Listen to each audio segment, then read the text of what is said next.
শুধু গান নয়, গানের গল্প। সে ডানা মেলে উড়ে যায় অল্প অল্প একদিন, প্রতিদিন একদিন প্রতিদিন।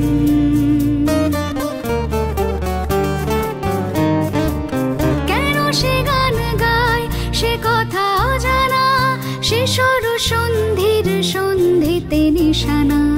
কেন সে গান গায় সে কথা অজানা, সে সর সন্ধির সন্ধিতে নিশানা। সে কাকে ডাকে কে মনে রাখে, আলো ছায়া মাখা হারানো দিন। সে শুধু গান নয়, প্রাণের স্পন্দন, যার কথা মালা হয়ে ওঠে চন্দন সুবাসে প্রতিদিন, একদিন প্রতিদিন।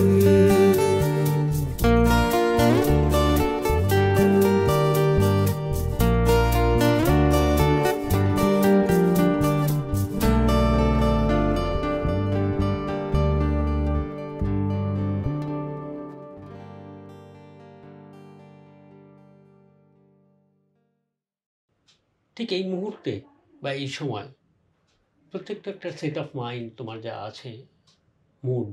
পুজো এসে গেছে, পুজো একদম কড়া নাড়ছে, মানে কলকাতার লোকজন হই হই করে ঠাকুর দেখতে বেরিয়ে পড়েছে মহালয়ার দিন থেকে, ঠিক আছে?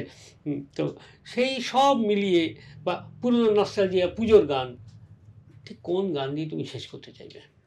পুজোর গান বলে কি এখন কিছু হচ্ছে না? ওই সময় তো হতো, হ্যাঁ, একটা দীর্ঘ সময় ধরে হয়েছে। তার মধ্যে প্রিয় গান কোনটা, যেটা দিয়ে আজকের এই এপিসোডটাকে আমরা একটু এগিয়ে নিয়ে যাব? পুজোর গানে মানে ধরো মানে বেসিক দিকস না ফিল্ম? বেসিক, বেসিক অবশ্যই। চলো বাজি।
নাম রেখেছি বনলতা, আবার সুধীন দাশগুপ্ত।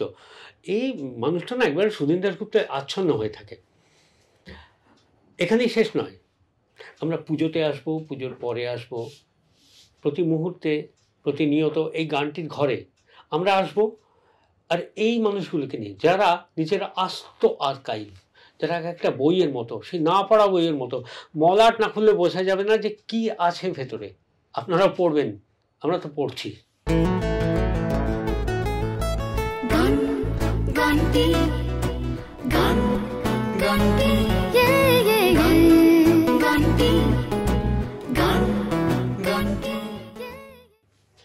কারণ এক্ষুনি কথা বলতে বলতে যেটা দুটো শব্দ কানে এলো, যে হারমোনিকার ক্ষেত্রে যে ব্লোয়িং এবং ইমোশন।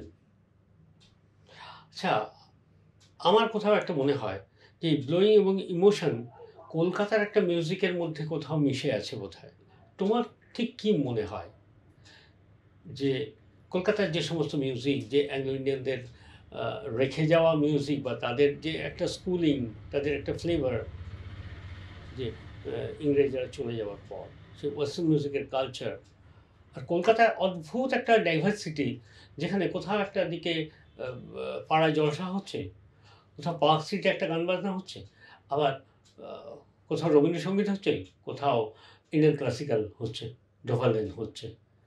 তো সেই সময়ের যে বিভিন্ন ধরনের জলসা বা বিভিন্ন ধরনের অনুষ্ঠানে এই ইনস্ট্রুমেন্টের কদর কীরকম ছিল?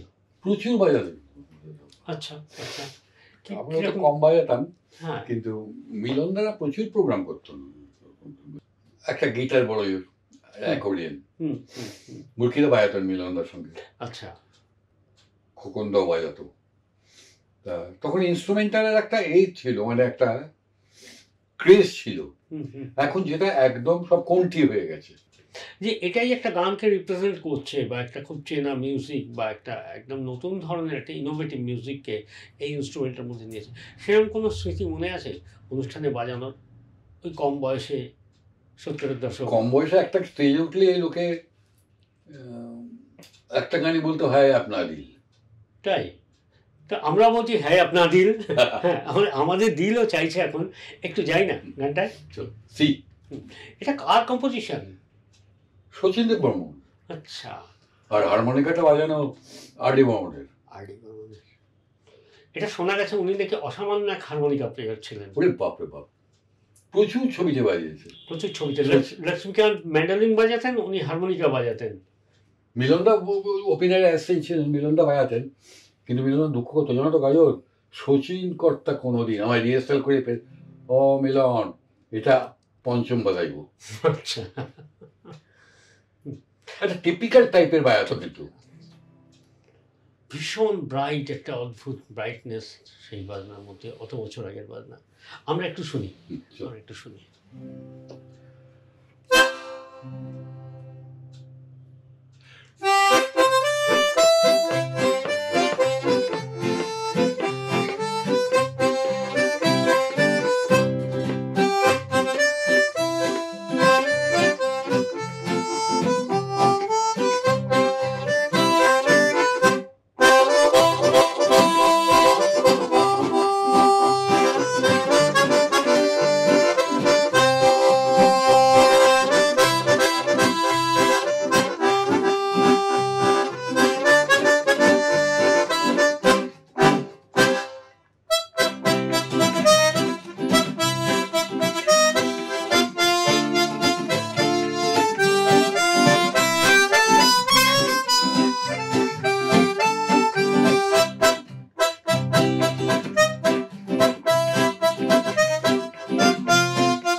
শুনতে ভালো লাগছে, কি সহজ সুর, যতবার শোনা যায় ততবার যেন এটা একটা সিগনেচার টিউন হয়ে যায়, এভারগ্রিন। কিন্তু এর পেছনে যে একটা অসম্ভব খাটনি রয়েছে, একটা লার্নিং প্রসেস রয়েছে। আর.ডি. বর্মন যেভাবে বাজিয়েছিলেন, আমি জিজ্ঞেস করেছিলাম ওকে, ও একটা ডিক্সিল্যান্ড স্টাইলে, মানে আমরা ডিক্সিল্যান্ড জ্যাজ যেটা জানি আর কি। আচ্ছা, এরা এখানে বাজাবে, আমি কাউকে ছোট করছি না, ও বাজাইনি স্ট্রেট নোট।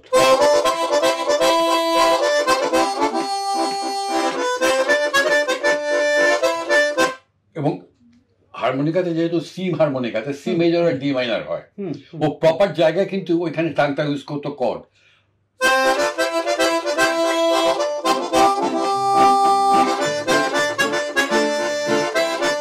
আর তার লাস্টে চিন্তাই করে যেন ওই যুগে ট্রিল করা, ওইরকম ট্রিল করা হারমোনিকাতে। তার মানে গ্রামাটিক্যালি তার অ্যাপ্রোচ এবং তার নোটেশনস, তার লার্নিং প্রসেস, এটাও তো একটা লেন্দি প্রসেস আর ভীষণ কঠিন একটা ব্যাপার। 50 বছর পরে কি হবে সেটা ও বুঝতে পারতো। কিন্তু শিখতে গিয়ে আপনার মনে হয়েছে কখনো যে খুব কঠিন, কেন এই ইনস্ট্রুমেন্টটা ধরলাম? না, আমি তো আগে নিজে বেড়াতে পারতাম, তো আমি ডেভেলপ করি, মানে এটা যেমন এই যে হারমোনাইজিং যেটা, যেমন অন্য কিবোর্ডও বলছি, তাপস বলছে যে সাংঘাতিক বেড়ে, ওই যে ডবল স্ট্রোক, যেটা ডাবল স্ট্রোক,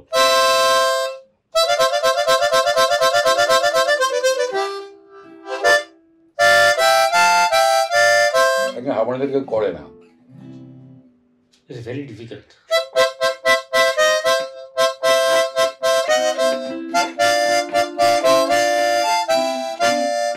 আর প্লেন বাজাও, আর সব এরা ডিফেক্টিভ, এটা পৃথিবীর কোনো এই পুরো হাসাহাসি করে। এই যে ট্রেমেলোটা আনা একটা আর্টিফিশিয়াল ট্রেমেলো তো মানে যেমন এখন অনেক চেঞ্জ হয়ে গেছে ওদের হারমোনিকা।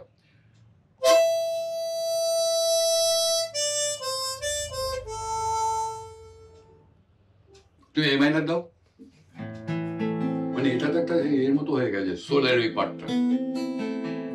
ও বিখ্যাত হারমোনিকা পার্ট।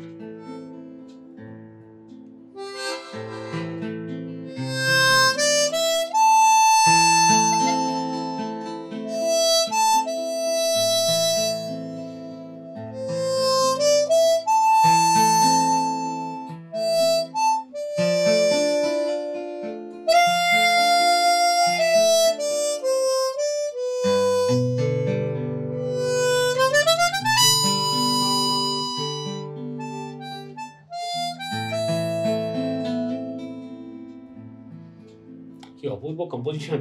এই কম্পোজিশনটা ভানুগুপ্তর করা, ভানুদার বাজানো, ভানুদের বাজানো। ভানুদা আবার এখানে মারা গেছে। ভানুদা আমার সঙ্গে খুব হয়েছিল বলে এখানে সবাই বলে ও বাজান, কেউ বলে না ওসব আপনার কমপ্লেন, কেউ বলে না, সবাই জানে আপনি যেমন যাকে নিয়ে আলোচনা করছিলাম ও বলতে এটা আরিবাবু বাজায়নি, আরিবাবু নিজে ভানুদার বাজানো। অসাধারণ ফিল, অসাধারণ ফিল।